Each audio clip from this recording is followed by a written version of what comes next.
नमस्कार. ओळख अंतराळाची या विज्ञानमालेच्या 9व्या अंकामध्ये तुमचं स्वागत आहे. या अंकामध्ये आपण आणखी एक महत्त्वाची वैज्ञानिक संज्ञा समजून घेणार आहोत, जी आकाश निरीक्षण करताना अत्यंत आवश्यक असते.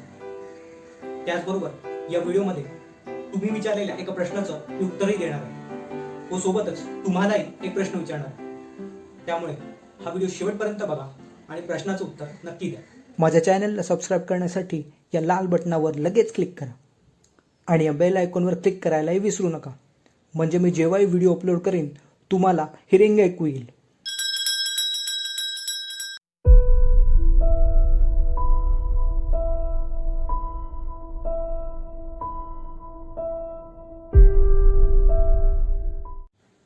नक्षत्र हा शब्द तुम्ही कधीतरी नक्की ऐकला असेल.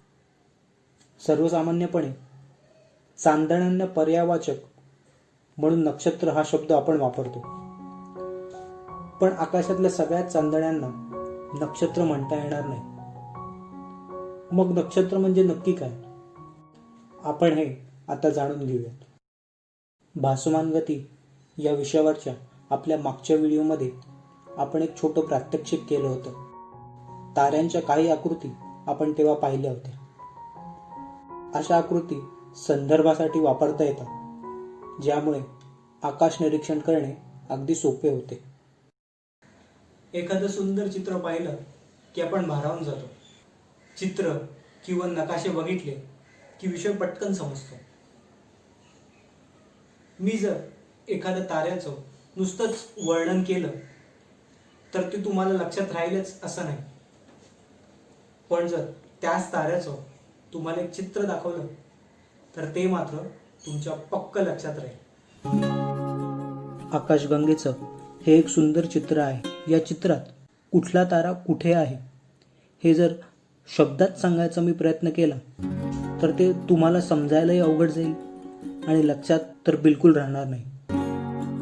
आता हे चित्र पहा. मी फक्त ताऱ्यांचे बिंदू जोडले आणि एक आकृती तयार झाली. आता या ढोबळ आकृतीतून एक चित्र तयार करूयात.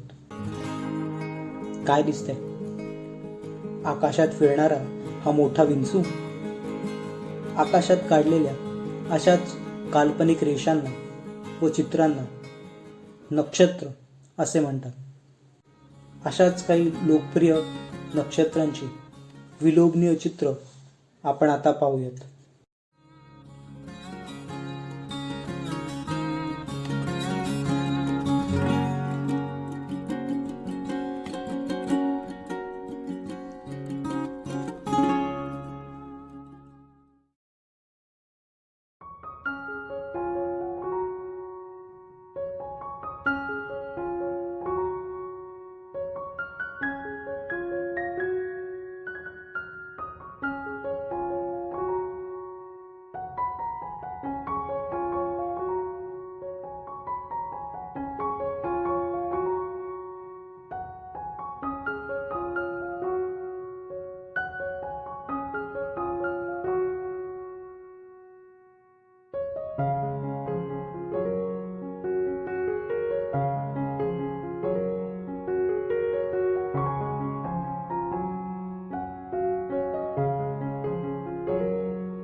पारंपरिक भारतीय खगोलशास्त्रानुसार आकाशातल्या एका विशिष्ट पट्ट्यातल्याच तारकांना नक्षत्र म्हटलं जायचं.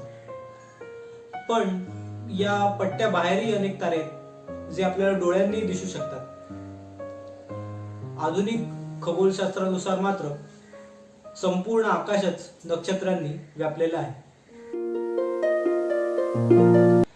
पाश्चात्य खगोलशास्त्रानुसार सर्वसामान्यपणे ज्यांना रास असं म्हणतात त्यांनाही कॉन्स्टिलेशन म्हणजेच नक्षत्र अशीच संज्ञा आहे.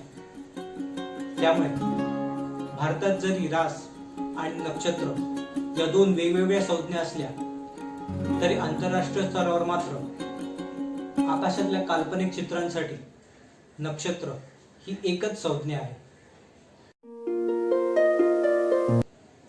विविध देशातल्या संस्कृतींनी आकाशात निरनिराळ्या चित्रांची कल्पना केली. त्यामुळे नक्षत्रांची चित्र, त्यांची नावं व त्यांची संख्या जगभरात वेगवेगळी आहे. आजच्या घडीला आंतरराष्ट्रीय खगोल विज्ञान संघाने 88 नक्षत्र प्रमाण मानली आहेत.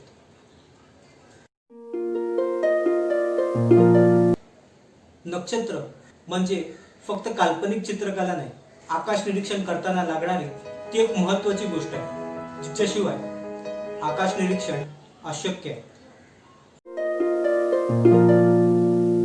माझा मागचा व्हिडिओ पाहून बऱ्याच लोकांनी खगोल विज्ञानासंदर्भातले अनेक प्रश्न मला विचारले. त्यातल्या एका महत्त्वाच्या प्रश्नाचं मी आता उत्तर देणार आहे. त्याचबरोबर मीही तुम्हाला एक प्रश्न विचारणार आहे, ज्याचं उत्तर याच व्हिडिओमध्ये दडलेलं आहे. त्यामुळे हा व्हिडिओ शेवटपर्यंत बघा आणि उत्तर नक्की कमेंट करा. तर तुम्ही विचारलेला प्रश्न आहे, आकाशातला एखादा ग्रह म्हणजे शुक्र ग्रह आहे हे कसं ओळखा? या प्रश्नाचं उत्तर थोडं वेगळं आहे. ते एका वाक्यात सांगता येणार नाही.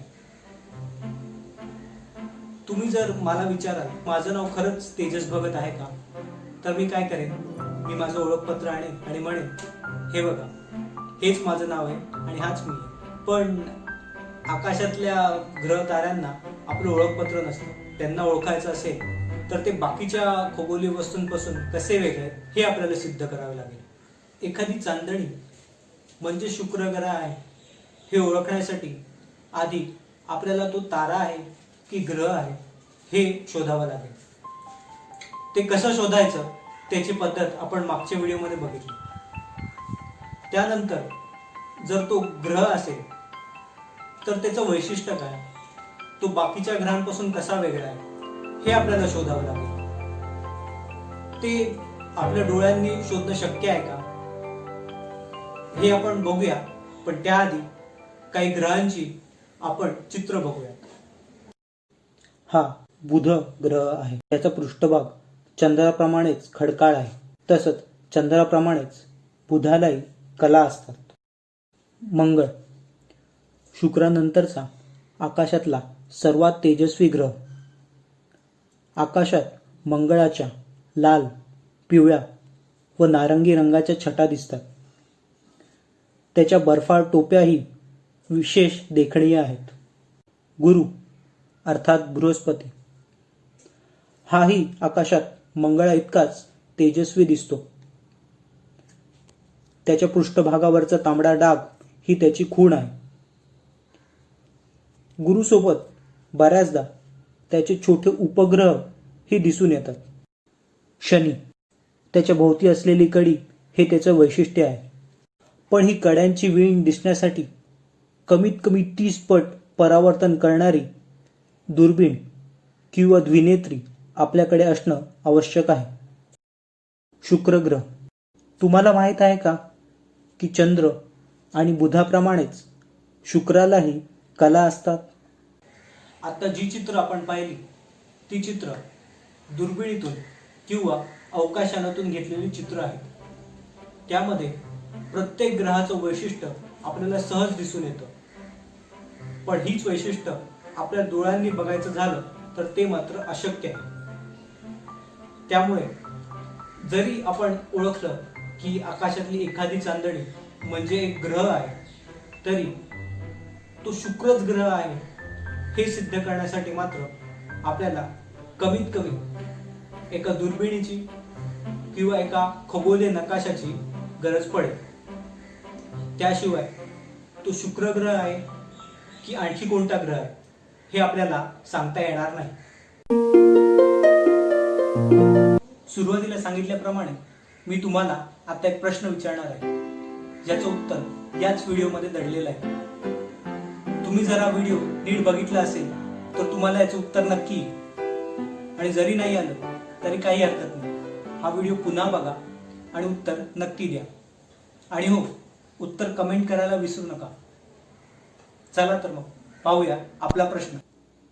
आज मितीस आंतरराष्ट्रीय खगोल विज्ञान संघाने किती नक्षत्र प्रमाण मानली आहेत? 12, 13, 76 की 88? तुमचं उत्तर कमेंटमध्ये लिहायला विसरू नका.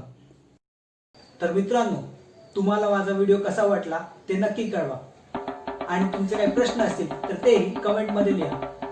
खगोल विज्ञानातली रंजक माहिती सोप्या शब्दात मी तुम्हाला या चॅनलवर सांगणार आहे. तसंच आकाश निरीक्षणासाठी लागणारी माहिती, प्रात्यक्षिक, दुर्मिळ व सुंदर फोटोही या चॅनलवर तुम्हाला बघायला मिळणार आहेत. त्यामुळे माझ्या चॅनलला लाईक, शेअर आणि सबस्क्राईब करायला विसरू नका आणि आकाश निरीक्षण करत राहा. तारांनी आपले मित्र बनवा.